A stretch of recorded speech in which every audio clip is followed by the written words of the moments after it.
خالق کائنات سورۃ الملک میں ارشاد فرماتا ہے فارجی البصر حل ترى من فطور ثم ارجع البصر كرتين ينقلب اليك البصر خاسئا وهو حسير۔ اللہ وحدہ لا شریک کی جو تخلیق ہے آسمان دنیا، اس کی طرف نگاہ کر کے دیکھو، بار بار نگاہوں کو دوڑا کر دیکھو۔ کرتین تکرار کو کہتے ہیں کہ بار بار اللہ تعالیٰ کی نظم تخلیق کی طرف دیکھو۔ اللہ وحدہ لا شریک کی تخلیق میں تمہیں کوئی شگاف نظر نہیں آئے گا، کوئی ٹیڑھا پن نظر نہیں آئے گا، کوئی کاج روی نظر نہیں آئے گی، کوئی اونچ نیچ کوئی فرق نظر نہیں آئے گا۔ خاسیوں وہو حسیر، خاصیت کہتے ہیں ناکام نامراد، لوٹ آئے گی تیری نگاہ۔ حسیر کہتے ہیں تھکی ہوئی کو۔ جب اللہ تعالیٰ کے حسن تخلیق پر تو نگاہ ڈالے گا، بار بار دیکھ تو صحیح، تیری نگاہیں تھک جائیں گی، ناکام لوٹ آئیں گی۔ اللہ تعالیٰ کی تخلیق میں کوئی فرق تجھے نظر نہیں آئے گا۔ اس کے بعد خالق کائنات ارشاد فرماتا ہے وَلَقَدْ زَيَّنَّا السَّمَاءَ الدُّنْيَا، اور البتہ تحقیق زینا کا معنی ہوتا ہے آراستہ کرنا، زینت بخشنا، دونوں میں کوئی بھی آپ لے سکتے ہیں۔ میں ایک سے زیادہ اس لیے بیان کر دیتا ہوں کہ ہو سکتا ہے دو کروں ایک آپ کے ذہن میں بیٹھ جائے اور مقصد جو ہے قرآن پاک کی تفسیر آپ کو ذہن نشین ہو جائے۔ وَلَقَدْ، اور البتہ تحقیق، زینا، ہم نے زینت بخشی ہے، ہم نے آراستہ کر دیا ہے، السماء الدنیا، آسمان دنیا کو، بِمَصَابِیحَ، مصباح واحد ہے اس کی، مصباح کا معنی ہے چراغ۔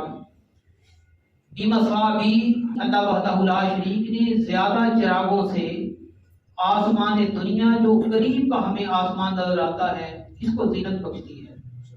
جب رات کا وقت ہوتا ہے ہم آسمان دنیا کی طرف نگاہ ڈالتے ہیں، دیکھتے ہیں تو ہمیں آسمان دنیا پر ستارے چمکتے ہوئے دکھائی دیتے ہیں۔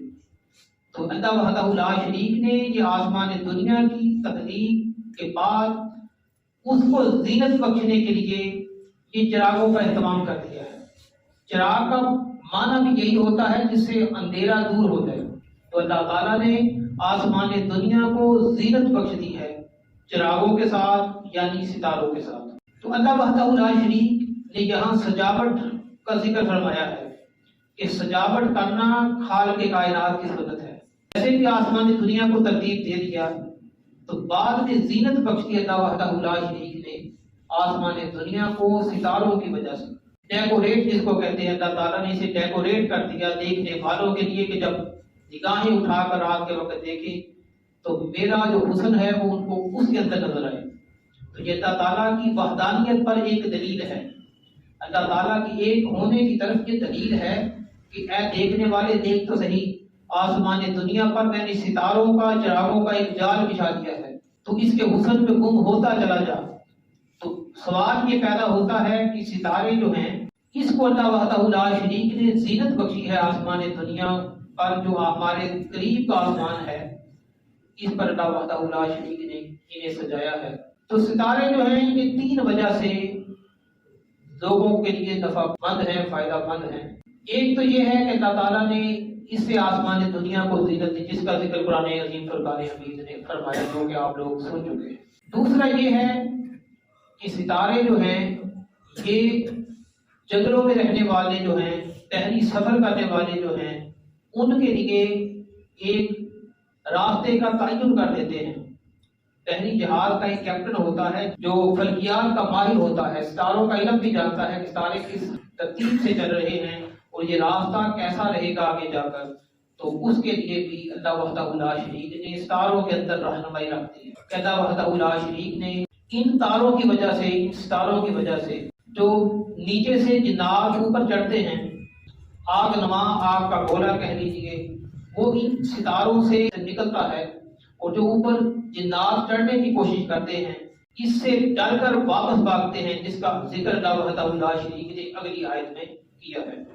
تو جنات فرشتوں کی باتوں کو سننے کے لیے آسمان دنیا کی طرف چڑھتے ہیں تاکہ مالا اعلیٰ میں جو گفتگو ہو رہی ہے اس کو سنا جا سکے۔ اور جب وہ زمین والوں کے پاس آتے ہیں، بعض اوقات تو ایسا ہوتا ہے کہ وہ صحیح بات اگر بیان کر دیں وہ تو حق ہے، صحیح بیان جیسا سنا ہے ویسے بیان کر دیں یہ تو حق ہے۔ تو بعض اوقات ایسا ہوتا ہے کہ شیاطین وہ باتیں توڑ مروڑ کر بیان کرتے ہیں، ان پہ تحریف کرتے ہیں، اونچ نیچ کر کے بیان کرتے ہیں۔ اونچ نیچ کر کے جب ان کو بیان کیا جاتا ہے تو اہل نجوم ایسی ایسی کہاوتیں اس کے ساتھ جوڑ دیتے ہیں جو کہ شرکیہ بن جاتی ہیں۔ تو یہ ان کا رد ہوتا ہے کہ ایسی باتیں، اگر ایک تو ہے کہ صحیح بات کو بیان کر دیا جائے، وہ اور بات ہے، وہ حق بات ہوتا ہے کہ آپ نے سنا ہے، آپ ویسے ہی آگے بیان کر دیں۔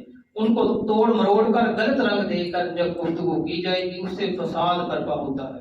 تو نجوم بھی جو ہوتے ہیں وہ غیب کا علم نہیں رکھتے۔ اگر کسی کو غیب اللہ وحدہ لا شریک دیتا ہے جو اللہ تعالیٰ کی توفیق سے ہے، تو اہل نجوم آپ نے دیکھا ہوگا سڑکوں پر بیٹھے ہوتے ہیں، لوگوں کا حال بیان کر رہے ہوتے ہیں، خود اپنے حال کا علم نہیں ہے۔ کبھی یہ بھی سوچا کریں کہ جو سڑک کے کنارے بیٹھ کے 10 20 50 روپے لے رہا ہے وہ آپ کی تقدیر کا کیا بتلا سکتا ہے؟ فٹ پاتھ پہ بیٹھا ہوا ہے۔ اور جب انسان کا دماغ جو ہے یہ کام کرنا چھوڑ دے، پھر انسان ایسے کام کرتا ہے جسے لائلہ کہا جاتا ہے، کوئی باتیں بتلا دے اس کے پیچھے جانے کے لیے وہ تیار نظر آ جاتا ہے۔ تو اپنے ایمان کو مضبوط رکھا کریں، ایمان پر دھیان دیا کریں کہ اللہ وحدہ لا شریک نے آپ کو ایمان کی دولت سے سرفراز کر رکھا ہے، اور آپ اگر ایسے ہی اہل نجوم کی باتوں میں آ جائیں گے، وہ بعض ایسی باتیں کرتے ہیں جن کا حقیقت کے ساتھ تعلق نہیں ہوتا، اور آپ اگر ان پر تصدیق کریں گے اس نے جو کہہ دیا ہے یہ سچ ہے، حق ہے، تو یہ بھی شرک بن جاتا ہے۔ تو یہ اللہ وحدہ لا شریک نے، ایک تو یہ ہے کہ ستارے جو ہیں یہ آسمان دنیا کا حسن ہے، ان سے اللہ تعالیٰ روشنی کا اہتمام فرماتا ہے۔ حدیث پاک کا مفہوم سنیے۔ اس حدیث پاک کی روایت فرمانے والے حضرت ابن عباس رضی اللہ تعالیٰ عنہ وہ بیان فرماتے ہیں، ہم نے حضور اکرم صلی اللہ علیہ وآلہ وسلم تشریف فرماتے آسمان دنیا سے ایک ستارہ ٹوٹتا ہے، روشن ہوتا ہے۔ تو آپ نے بھی دیکھا ہوگا جیسے آپ کو دکھائی دیتا ہے کہ آسمان دنیا سے چمکتا ہوا ستارہ آیا، وہ ٹوٹتا ہے، اس سے فضا جو ہے وہ روشن ہو چکی ہے۔ تو حضور اکرم صلی اللہ علیہ وآلہ وسلم جلوہ گر ہیں، صحابہ اکرام بیٹھے ہوئے ہیں، تو حضور اکرم صلی اللہ علیہ وآلہ وسلم نے فرمایا جب تم زمانہ جاہلیت میں تھے تو کیا کہتے تھے اس کے بارے میں؟ تو لوگوں نے عرض کیا یا رسول اللہ یا حبیب اللہ، جب ایسا ہوتا ہم کہتے تھے کہ یہ دنیا میں بڑا آدمی آ گیا ہے، یا دنیا سے کوئی بڑا آدمی جا چکا ہے۔ نبی کریم علیہ الصلوۃ والسلام نے فرمایا یہ ستارہ جو ہے یہ کسی کی حیات اور موت کا تعین نہیں کرتا کہ کون سا بڑا آدمی دنیا میں آ رہا ہے، کون سا دنیا سے جا رہا ہے۔ نہ تو یہ حیات کے بارے میں ہوتا ہے بدلانے کے لیے، نہ یہ کسی کی موت کے بارے میں خبر دیتا ہے، بلکہ یہ تو اللہ وحدہ لا شریک کی طرف سے ہوتا ہے۔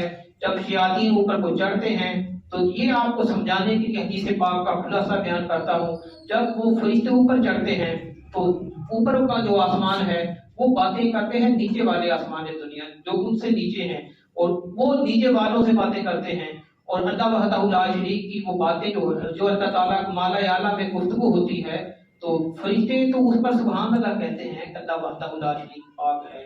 پھر حاملین عرش سے وہ باتیں جو ہوتی ہیں وہ دوسرے فرشتوں تک پہنچتی ہیں، وہ بھی سبحان اللہ کہتے ہیں۔ پھر جو ان کے قریب ہیں، پھر ان کے قریب ہیں، پھر ان کے قریب ہیں، یہی باتیں چلتی چلتی نیچے آتی ہیں، اور شیاطین انہی باتوں کو توڑ مروڑ کر بیان کرتے ہیں۔ اور شہاب ثاقب جو ہوتا ہے یہ آگ کا ایک شعلہ ہوتا ہے جو چمکدار ہوتا ہے، اس کو شہاب ثاقب کہا جاتا ہے۔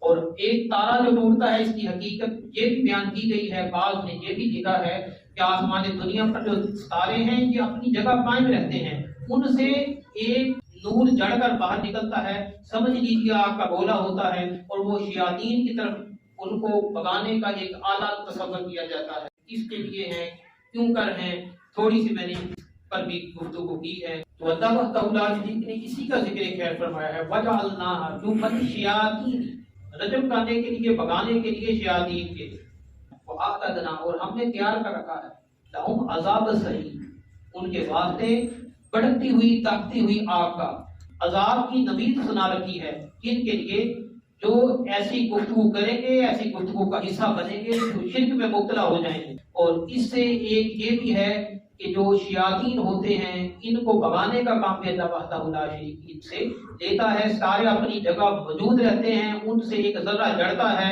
جس سے آگ نما گولا نکلتا ہے، وہ شیاطین کی طرف بھاگتا ہے اور ان کو دور لے جاتا ہے۔ تو یہ جو باتیں سن چکے ہوتے ہیں ان میں اگر حق بات کہہ دیں تو وہ تو حق بات ہے، اگر توڑ مروڑ کر بیان فرمائیں گے وہ شرکیہ کلمات بن جاتے ہیں۔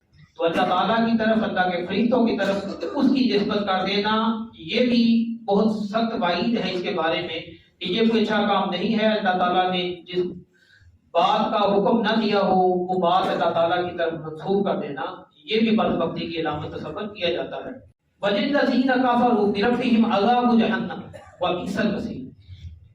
وَلِلَّذِينَ، اور اللہ وحدہ لا شریک نے ان لوگوں کے لیے، کافروا جنہوں نے انکار کر دیا، بربہم اپنے رب کا، جن لوگوں نے اپنے رب کا انکار کر دیا، اللہ وحدہ لا شریک سے انہوں نے منہ موڑ لیا، اللہ وحدہ لا شریک نے ان کے لیے یہاں دوزخ کا اہتمام فرمایا ہے۔ وَبِئْسَ الْمَصِيرُ، اور کیسا ہی برا ٹھکانہ ہے۔